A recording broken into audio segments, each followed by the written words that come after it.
ನಮಸ್ಕಾರ. ಏನಪ್ಪ ಇಷ್ಟೊಂದು ಡೀಪ್ ಕ್ಲೀನಿಂಗ್ ಮಾಡ್ತಾ ಇದ್ದೀನಿ ಅಂತ ನೋಡ್ತಾ ಇದ್ದೀರಾ. ಡೀಪ್ ಕ್ಲೀನಿಂಗ್ ಏನೂ ಮಾಡ್ತಾಯಿಲ್ಲ, ಜಸ್ಟ್ ವ್ಯಾಕ್ಯೂಮ್ ಮಾಡ್ತಾ ಇದ್ದೀನಿ. ಬೆಡ್ಡು ಸೋಫಾಸ್ ಎಲ್ಲ ವ್ಯಾಕ್ಯೂಮ್ ಮಾಡ್ಕೊಳ್ತಾ ಇದ್ದೆ. ಹಬ್ಬ ಬರ್ತಾ ಇದೆಯಲ್ಲ ಅದಕ್ಕೆ. ಸುಮಾರು ಜನ ಇವಾಗ ಡೀಪ್ ಕ್ಲೀನಿಂಗ್ ಮಾಡ್ತಾ ಇರ್ತಾರೆ. ನಾನು ಅದನ್ನೆಲ್ಲ ಆಷಾಢ ಮಾಸದಲ್ಲೇ ಮುಗಿಸ್ಕೊಂಡಿದ್ದೀನಿ. ಯಾಕಂದರೆ ಪ್ರತಿ ವರ್ಷ ನಾನು ಇದನ್ನು ಫಾಲೋ ಮಾಡ್ತೀನಿ. ಆಷಾಢ ಮಾಸದಲ್ಲಿ ಏನೂ ಕೆಲಸ ಇರಲ್ಲ, ದಟ್ ಮೀನ್ಸ್ ಹಬ್ಬಗಳೇನೂ ಇರಲ್ಲ. ಆ್ಯಂಡ್ ತುಂಬ ಮಳೆ ಬರ್ತಾ ಇರುತ್ತೆ, ಹೊರಗಡೆ ಹೆಚ್ಚಾಗಿ ಹೋಗಲ್ಲ. ಸೊ ಮನೆಯಲ್ಲೇ ಒಳಗಡೆ ಇರೋದ್ರಿಂದ ಕಿಚನ್ ಕ್ಲೀನಿಂಗು, ವಿಂಡೋಸು ಇದನ್ನೆಲ್ಲ ಕ್ಲೀನ್ ಮಾಡ್ಕೊಂಬಿಟ್ಟಿದ್ದೀನಿ. ಇವಾಗ ಏನಿದ್ರು ಜಸ್ಟ್ ವ್ಯಾಕ್ಯೂಮ್ ಮಾಡ್ತಾಯಿದ್ದೆ. And sofa covers, blankets, bedsheets ಎಲ್ಲ ವಾಶ್ ಮಾಡಬೇಕಷ್ಟೆ. ಇಷ್ಟೇ ಕೆಲಸ ಇರೋದು.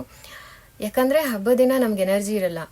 ಹಬ್ಬ ಹಿಂದೆ ನಾವು ಏನಾದರೂ ಡೀಪ್ ಕ್ಲೀನಿಂಗ್ ಎಲ್ಲ ಇಟ್ಕೊಂಡ್ರೆ ಹಬ್ಬದ ದಿನ ಎನರ್ಜಿ ಇರಲ್ಲ. ಒಂದು ಅಡುಗೆ ಮಾಡೋದು, ಪೂಜೆ ಮಾಡೋದು, ಇಷ್ಟರಲ್ಲೇ ಹಬ್ಬ ಕಳೆದೋಗುತ್ತೆ. ನಾವು ಆವತ್ತಿನ ದಿನವೇ ಎಂಜಾಯ್ ಮಾಡಲ್ಲ. ಸೊ ಹಾಗಾಗಿ ನಾನು ಮುಂಚೆನೇ ಎಲ್ಲ ಮಾಡ್ಕೊಂಡ್ಬಿಟ್ಟಿದ್ದೀನಿ. ಇಷ್ಟು ಇವತ್ತಿಂದು. ಆ್ಯಂಡ್ ಇವತ್ತಿಂದ ಒಂದು ಹೊಸ ಕಾನ್ಸೆಪ್ಟ್ ನಾನು ವಿಡಿಯೋದಲ್ಲಿ ಏನಂದರೆ how I see my life ಅಂತ. ನಾನು ನನ್ನ ಲೈಫ್ನ ಹೇಗೆ ನೋಡ್ತೀನಿ ಅಂತ ಅಂದ್ಬಿಟ್ಟು. ಇವತ್ತಿನ ಫಸ್ಟ್ ಲೆಸನ್ ಏನು ಗೊತ್ತಾ, ನಾವೇನಾದರೂ ಒಂದು ಮಾಡ್ತಾಯಿದ್ದೀವಿ ಅಂತ ಅಂದರೆ, ಲೈಕ್ ಏನೋ ಒಂದು ಬಿಸ್ನೆಸ್ ಮಾಡ್ತಾಯಿದ್ದೀವಿ ಅಥವಾ ಏನೋ ಒಂದು ಕಲಿಬೇಕು ಅಂತ ಅಂದ್ಕೊಂಡಿದ್ದೀವಿ ಅಂತ ಅಂದಾಗ, ಫಾರ್ ಎಕ್ಸಾಂಪಲ್ ನಾನು ಇವಾಗ ಯೂಟ್ಯೂಬ್ ಚಾನಲ್ ಮಾಡ್ತಾಯಿದ್ದೀನಲ್ವ, ಕಂಟೆಂಟ್ ಕ್ರಿಯೇಟ್ ಮಾಡ್ತಾಯಿದ್ದೀನಿ. ಸೊ ಹೀಗೆ ಈ ಥರ ಏನಾದರೂ ಒಂದು ಮಾಡಬೇಕಾದ್ರೆ ನಾವು ನಮಗೋಸ್ಕರ ಮಾಡ್ತಾಯಿದ್ದೀವಾ ಅಂತ ಕ್ವಶನ್ ಮಾಡ್ಕೊಳ್ತೀನಿ ನಾನು ಯಾವಾಗಲೂ. ಯಾಕಂದರೆ ಯಾರೋ ಒಬ್ಬರು ಏನೋ ಮಾಡ್ತಾಯಿದ್ದಾರೆ, ಅದರಲ್ಲಿ ಅವ್ರು ಸಕ್ಸಸ್ ನೋಡಿದ್ದಾರೆ ಅಂತ ಅಂದಾಗ ಅದು ಅವರ ಸ್ಟ್ರಾಟಜೀಸ್, ಅವರು ಏನು ಸ್ಟ್ರಾಟಜೀಸ್ನ ಅಪ್ಲೈ ಮಾಡ್ಕೊಂಡಿರಬಹುದು, ಅದರಿಂದ ಅವರ ಸಕ್ಸಸ್ನ ಕಾಣ್ತಾ ಇರ್ಬೋದು. ಸೊ ನಾನು ಆ ಸ್ಟ್ರಾಟಜೀಸ್ನ ಅಪ್ಲೈ ಮಾಡ್ತೀನಾ ಅಥವಾ ನನಗೆ ಅದರಿಂದ ಸಾಧ್ಯ ಆಗತ್ತಾ ಆ ಥರ ಸಕ್ಸಸ್ ನೋಡಲಿಕ್ಕೆ ಅಂತ ನಾನು ಕ್ವಶನ್ ಮಾಡ್ಕೊಳ್ತೀನಿ.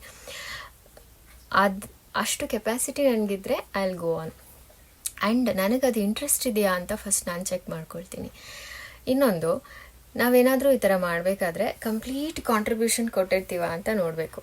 ಅಂದರೆ 100% ನೀನು ಅದರಲ್ಲಿ ನೀನು ಕಾಂಟ್ರಿಬ್ಯೂಷನ್ ಇದೆಯಾ, ಎಫರ್ಟ್ ಇದೆಯಾ, ಆ್ಯಂಡ್ ನಿನಗೆ ಏನು ಗುಡ್ ಆರ್ ಬ್ಯಾಡ್ ಏನೇ ಬಂದರೂ ಅದನ್ನು ಆ್ಯಕ್ಸೆಪ್ಟ್ ಮಾಡುವಷ್ಟು ನೀನು ಮೆಂಟಲಿ ಪ್ರಿಪೇರ್ ಆಗಿದೆಯಾ ಅನ್ನೋದನ್ನು ನೀನು ಚೆಕ್ ಮಾಡ್ಕೊಳ್ಬೇಕಾಗತ್ತೆ. ಇಷ್ಟು ಬಿಟ್ಟು ಇನ್ನು ಸುತ್ತ ಇರೋ ಜನರು ಇರ್ತಾರೆ ಕೆಲವರು, ನಿಮಗೆ ಸುಮ್ಮನೆ ಡೌನ್ ಫೀಲ್ ಮಾಡಿಸೋದು ಅಥವಾ ನೆಗೆಟಿವ್ ವೈಬ್ ಮಾಡೋದು, ಜಡ್ಜ್ ಮಾಡೋದು, ಈ ಥರ ಮಾಡ್ತಾ ಇರ್ತಾರೆ. ಅವ್ರನ್ನೆಲ್ಲ ಕನ್ಸಿಡರೇ ಮಾಡಿಬಿಡಿ.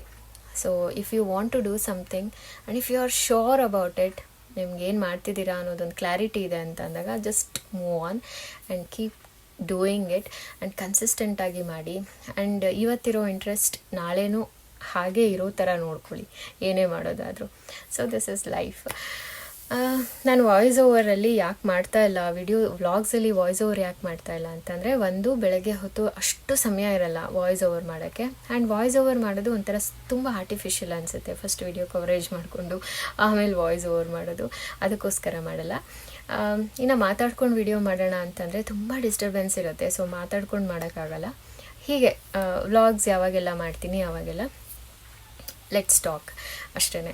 ಸೊ ನಾನು ವಿಡಿಯೋಸ್ ಇಷ್ಟ ಆಗ್ತದೆ ಅಂತ ಅಂದ್ಕೊಳ್ತೀನಿ. ತುಂಬ ಸಿಂಪಲ್ಲಾಗಿ ವಿಡಿಯೋಸ್ ಮಾಡ್ತಾಯಿದ್ದೀನಿ and that is what I like.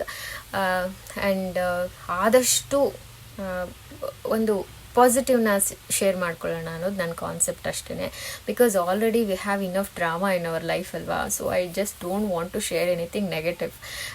ಹಾಗಾಗಿ ನಾನು ಎಷ್ಟು ಸಾಧ್ಯನೋ ಅಷ್ಟು ಪಾಸಿಟಿವ್ ವೈಬ್ನ ಶೇರ್ ಮಾಡೋಣ ಅನ್ನೋದು ನನ್ನ ಕಾನ್ಸೆಪ್ಟ್. ಸೊ ವಿಡಿಯೋಸ್ ಇಷ್ಟ ಆದರೆ ದಯವಿಟ್ಟು ವಿಡಿಯೋನ ಲೈಕ್ ಮಾಡಿ ಆ್ಯಂಡ್ ಸಬ್ಸ್ಕ್ರೈಬ್ ಮಾಡಿ. Thanks for watching and keep supporting my videos. Thank you so much.